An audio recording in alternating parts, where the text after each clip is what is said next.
Le tricot, les chaussons et la tisane, très peu pour elle. Merci, notre invitée a décidé de vivre une retraite active. Elle compte bien le faire savoir. Notre invitée est mannequin. Elle habite Couëron et notre invitée veut faire avancer la cause des femmes. J'ai le plaisir d'accueillir sur ce plateau Edith Dugzinski. Bonjour Edith. Bonjour. Merci d'être avec nous. Je sais Edith et je sais que vous allez me pardonner que ça ne se fait pas en général. On ne demande pas l'âge d'une dame. Mais moi j'ai envie de vous demander votre âge parce que je pense que c'est important. J'ai 65 ans. 65 ans. Pourquoi cette question? Elle est importante. Car effectivement, à 65 ans, après avoir travaillé dans une banque, vous avez décidé que la retraite active, c'était pas pour vous. Je le disais, les chaussons, la tisane, le tricot, merci bien. Vous vous êtes lancé dans une carrière de mannequin. Ça a été quoi le déclic de se dire à un moment donné, voilà, moi j'ai envie de continuer à travailler, de faire des choses qui m'intéressent et surtout de me lancer dans le mannequinat?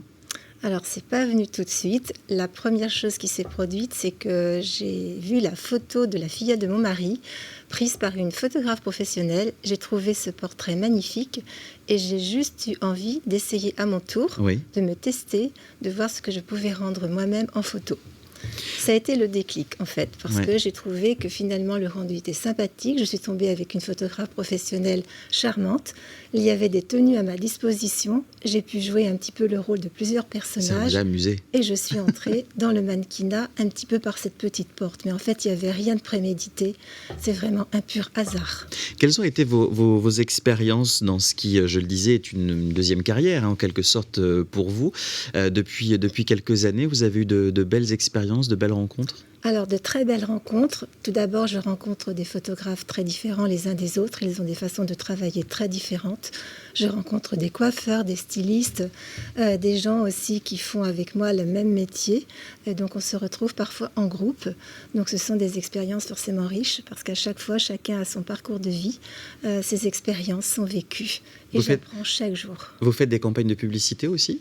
Alors, j'en ai fait quelques-unes. Ouais. Pour de petites marques, je ne suis pas forcément ciblée par les clients des agences comme je le voudrais. Je n'entre pas dans les normes actuelles. Donc effectivement, je trouve les contrats par moi-même. Ce ne sont d'ailleurs pas toujours des contrats, ce sont parfois simplement des collaborations. Mais comme j'ai besoin de visibilité pour faire entendre ce que je souhaite faire entendre, j'accepte aussi les collaborations. Justement, le message que vous voulez faire passer, message envers les femmes, peut-être plus globalement aussi envers la société. On parle souvent, même très souvent, de jeunisme, de ne pas laisser la place aux seniors, même si je sais que vous n'aimez pas trop ce mot, et c'est vrai que c'est pas un mot qui est forcément très, très joli, je vous l'accorde, mais le message est important pour vous, Edith. Non seulement, effectivement, je le disais, envers les femmes, mais aussi envers une génération qu'on a tendance à mettre un peu de côté. Qu'on a fort tendance à mettre de côté. Moi, ce que je veux faire à travers mes publications, à travers les shootings que je fais, c'est de montrer que les femmes vieillissent plutôt bien, que nous sommes bien dans l'air du temps, que nous sommes actives et loin d'être passives, que nous avons plein d'envies, plein d'aspirations, et nous avons aussi des ambitions, et qu'il faut juste nous regarder, juste être un petit peu attentif, juste nous écouter, avoir un peu d'imagination pour nous mettre en lumière. On a tout un potentiel fort. Moi, je considère que nous sommes toutes des trésors. Il faut juste en prendre soin.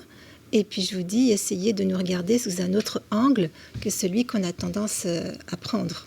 Trésor aussi d'expérience, j'ai envie de dire, et ça, c'est aussi important. Certes, il y a l'image, mais il y a aussi une mentalité, une maturité aussi. On a nos vécus, on a nos expériences, nos acquis.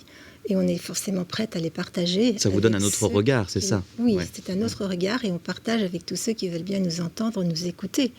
Donc c'est une cause que je défends gentiment. Je ne suis pas féministe, mais j'ai juste un petit message et à travers ce que je peux écrire sur les réseaux, j'essaie de montrer, je vous le répète, en images, que nous sommes bien là, bien présentes et que la vie est bien trop courte pour que nous soyons passives.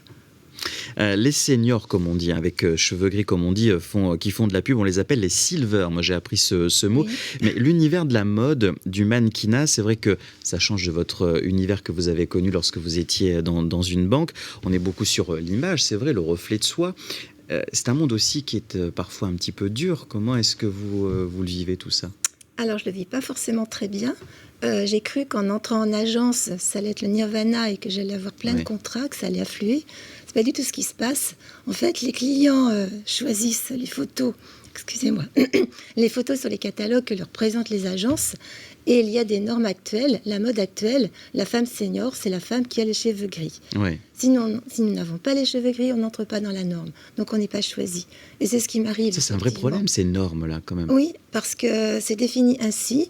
Et j'ai même une agence en Suisse qui m'a dit, quand on veut faire de la publicité sur une cosmétique, sur un cosmétique, une crème anti-rides par exemple, on va prendre une femme de 42 ans, elle a la peau relativement lisse. Ah, pour montrer que ça marche. Elle est jolie, on va lui demander de se teindre les cheveux en gris. Ainsi, l'image qu'elle va diffuser au travers des diffusions, écrans, télévision et autres, fera apparaître l'efficacité de la crème. Alors que si on prend une femme réellement senior qui a 65 ans comme moi, évidemment, le rendu ne sera pas le même, donc c'est moins vendeur. Donc c'est la raison pour laquelle on fait beaucoup appel à des soi-disant femmes seniors qui ne le sont pas réellement, en leur demandant d'avoir une chevelure silver. Merci beaucoup Edith d'être venue. Je précise que vous avez un book en ligne et qu'on vous retrouve sur les réseaux sociaux. Vous avez même créé votre chaîne YouTube là aussi sur laquelle on peut vous retrouver. C'était important de vous entendre aujourd'hui. J'étais ravi en tout cas de vous accueillir sur le plateau de Nantes Matin. Merci beaucoup Edith. Je vous remercie énormément.